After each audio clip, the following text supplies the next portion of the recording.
स्वागत है आप सभी का आस्था एकेडमी के यूट्यूब चैनल में। हम जैसा कि आपको मालूम है, फैमिली एंड पेरेंटिंग, परिवार और बच्चों का लालन पालन, इस विषय पर अपनी एक परिचर्चा अलग अलग एपिसोड में लेके आ रहे हैं। तो पिछले एपिसोड में हमने बात की थी, क्या अजन्मा बच्चा और उसके माता पिता एक दूसरे का चयन कर सकते हैं। उसको हमने देखा और आप लोगों ने काफ़ी उसको सराहा, काफ़ी कमेंट आए आपके। आप सबका हार्दिक धन्यवाद। इसी तरह हमारे इस यात्रा में सहभागी बनते रहिए और हमारा उत्साहवर्धन करते रहिए। इस सब के लिए आपका हार्दिक धन्यवाद। आज का हमारा विषय है कि माँ के गर्भ में बच्चा आने के बाद, जीवात्मा प्रवेश करने के बाद, जब यूनिसेलुलर से वो मल्टी सेलुलर होता है, सेल डिवीजन के बाद, माता के खान पान, आचार विचार, आचरण, इवन थिंकिंग प्रोसेस का उस बच्चे के ऊपर क्या प्रभाव पड़ता है। और बहुत ही कोइंसिडेंस देखिए, आप यदि ये पूरा दुनिया जो चल रही है ना, इसके पीछे एक ही कारण है, आस्था, विश्वास।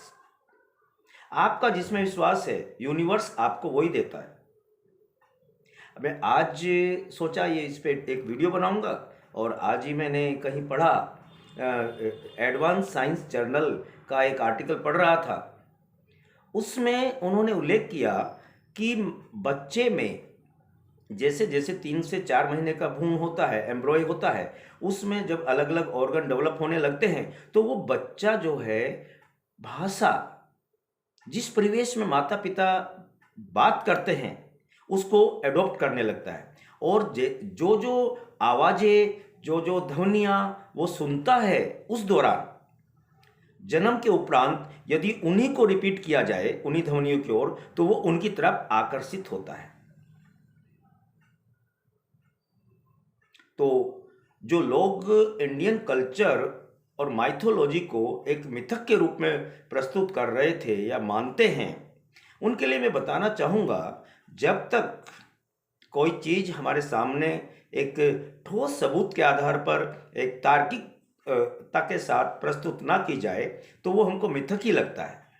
ये जिस मोबाइल फ़ोन से मैं आपको के माध्यम से आप तक पहुंच रहा हूं, मेरे समय में जब मैं स्टूडेंट था तो मेरे लिए ये एक केवल कोरी कल्पना थी कि इस तरह का कोई समय आएगा जहां हम इस तरह से एक दूसरे से जुड़ सकते हैं। और आज ये हकीकत है, हम सब वाकिफ हैं। तो मैं वापस बिंदु पे लेके आता हूं आपको, और हम आपको बताएं कि एक उल्लेख आता है महाभारत में। अभिमन्यु जब माँ के पेट में था तो अर्जुन जो है अपनी पत्नी को चक्रव्यूह को भेदने तोड़ने की कला के जो होती है उसके बारे में परिचर्चा कर रहे थे वो आपस में। और वो बच्चा पेट में था, वो उस सब को सुन रहा था। तो जब तक अंदर जाने, चक्रव्यूह में अलग अलग द्वार होते हैं, अलग अलग तरीके से उसको भेदना होता है।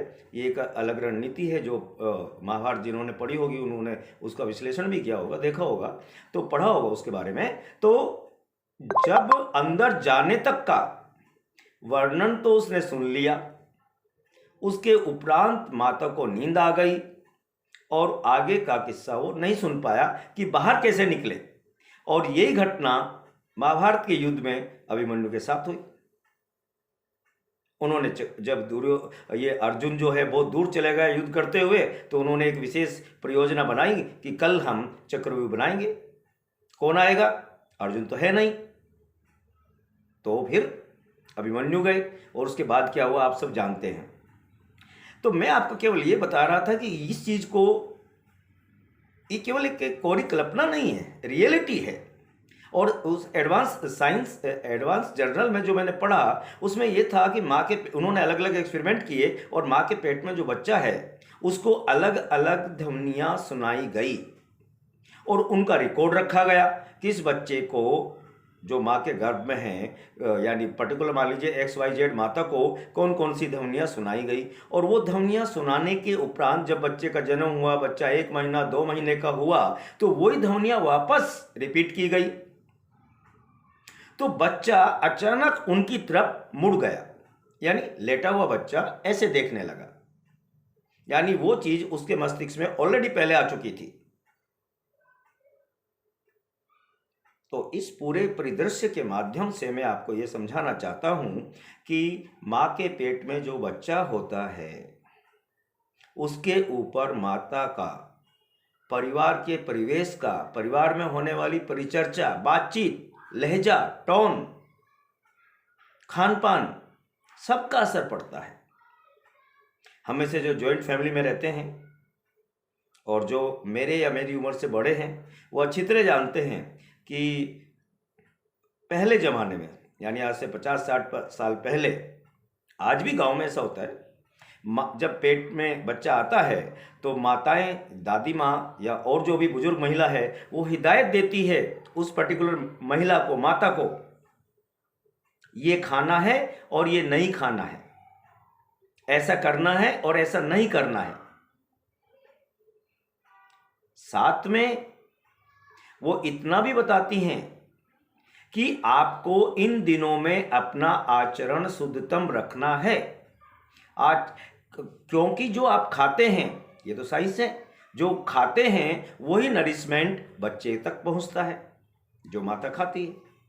तो हम 2 तरह का भोजन लेते हैं, इस पे अलग वीडियो बनाऊंगा मैं आपको। एक तो होता है जो हमारा भरण पोषण करता है, हमको ऊर्जा देता है और पूरे दिन भर की क्रियाकलाप करने में हमारी सहायता करता है।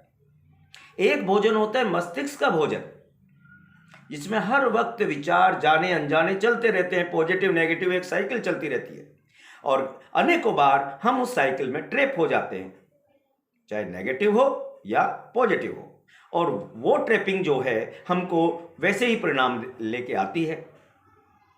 तो उस समय की दादी नानी ये भी बताती थी कि आपको कैसा आचरण करना है, कैसे विचार करने हैं, और अधिकांश परिवारों में ऐसा होता था और शायद अभी भी होता है कहीं ना कहीं, आई मीन इंडिया में,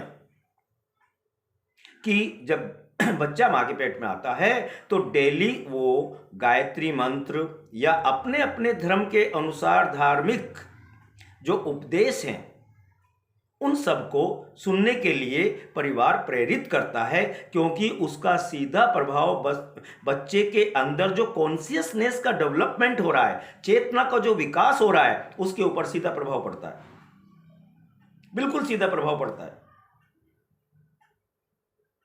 और इसी के साथ इतना ही नहीं,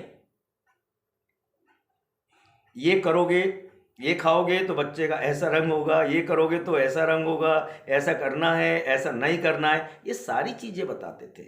ये पूरी की पूरी साइंस है, पूरी की पूरी साइंस है। क्वांटम फिजिक्स तो इतना कहती है कि हर पार्टिकल और बड़ी सी बड़ी कोई भी चीज, इवन कोई भी यूनिवर्स, चाहे वो सजीव हो या निर्जीव हो, वो अपना एक स्पेसिफिक फ्रीक्वेंसी यानी ओरा, जिसको हम एक स्पिरिचुअल लैंग्वेज में कहें, सामान्य भाषा में कहें, ओरा रखता है, और वो ओरा हमारे सराउंडिंग को अफेक्ट करता है या सराउंडिंग का ओरा हमारे इसको अफेक्ट करता है। ये पहले वाले एपिसोड में मैं इसको विश्लेषण इसका कर चुका हूं। जन्म के बाद जब बच्चा आता है तो रोता है, जब बच्चा नहीं रोता है तो बड़ी आश्चर्यजनक घटना होती है। बच्चे को जन्म लेते ही रोना जरूरी है, ये जिससे उसके लंग्स एक्टिव हो जाए। साइंटिफिक वे में तो ये है, और माइथोलॉजिकल कुछ भी अलग अलग वैचारिक दृष्टिकोण है। तो मैं आपको ये बता रहा था कि जैसे ही वो बच्चा आता है तो बच्चे को घूंटी दी जाती है। हो सकता है आपके यहाँ पर जहाँ आप सुन रहे हैं उसको अलग कोई नाम दिया जाता हो, लेकिन मेरे कहने का मतलब है बच्चे को शहद चटाया जाता है, गंगा जल मुंह में डाला जाता है, थोड़ा फोए में दूध रख के दूध का एक 1-2 टोपा दूध डाला जाता है, ड्रॉप, जो भी किया जाता है। तो इसमें अधिकांश ये परंपरा है कि बच्चे की जो बुआ है वो इस कर्म को पूरा करती है। या और कोई परिवार की महिला पूरा करती है। तो हंसी मजाक में कहा जाता है जब वो बच्चा बड़ा होता है कि ये आचार विचार शैतानियों में, अपने व्यवहार में उस पर गया है। तो फिर पूछा जाता है इसको घूंटी किसने दी थी? अच्छा, उसने दी थी, तो उसके सारे विचार इसमें आ गए। बच्चा हमसे कई गुना ज्यादा एनर्जेटिक होता है, उसका ऑरा हमसे सैकड़ों गुना ज्यादा एक्टिव होता है, रेडिएट करता है एनर्जी, और उसी मात्रा में एक्सेप्ट भी करता है। तो पहली बार जो बच्चे कोई इतने नजदीक जा रही है मां के अलावा कोई और अन्य महिला या पुरुष, और वो उसको पहली ड्रॉप उसके मुंह में डाल रहा है, तो उसका ऑरा उसको पूरी तरह प्रभावित करता है, उस बच्चे को। और इसीलिए कहा जाता है कि मजाक में कि इस बच्चे को घूंटी किसने दी? अच्छा, उसने दी, तो ये सारे गुण उसके इसमें आ गए। आज की परिचर्चा आपको थोड़ी सामान्य लगी होगी, लेकिन ये सामान्य को यदि आप अपने आसपास परिवार में, सब परिवारों में बच्चे जन्म लेते हैं और ये सारी घटनाएं होती हैं, यदि आप इनको अप्लाई करें और इन सब चीज़ों को रिवाइंड करें, दोबारा देखें इन सब चीज़ों को, तो आप देखेंगे ये रियलिटी है, दैट इज द साइंस। तो हम अपने इस परिचर्चा की यात्रा को अब लेके आ गए हैं कि बच्चे का जन्म हो चुका है, बच्चे के ऊपर उसका माता पिता परिवार का प्रभाव पड़ रहा है।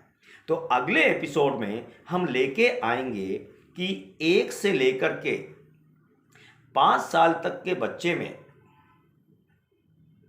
किस प्रकार से मानवीय गुणों का विकास होता है, किस प्रकार से वो भाषा अपने क्रियाकलाप करता है, और माता का उन दिनों में कैसा आचरण होना चाहिए, पिता का कैसा आचरण होना चाहिए वो बच्चे के साथ, क्योंकि बच्चे भगवान का रूप होते हैं। और मैंने एक दिन कहा था कि हम भगवान की दो हमारे यहाँ नदियाँ बहती हैं, एक निराकार एक साकार। निराकार कहती है कि उसका कोई आकार नहीं होता, साकार कहती है कि उसका कोई एक आकार होता है, और बिना आकार के हम निराकार की साधना नहीं कर सकते।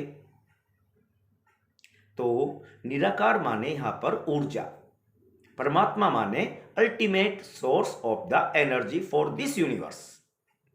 इसीलिए बच्चे को भगवान कहा गया है कि बच्चा जो होता है हद से ज्यादा एनर्जेटिक होता है।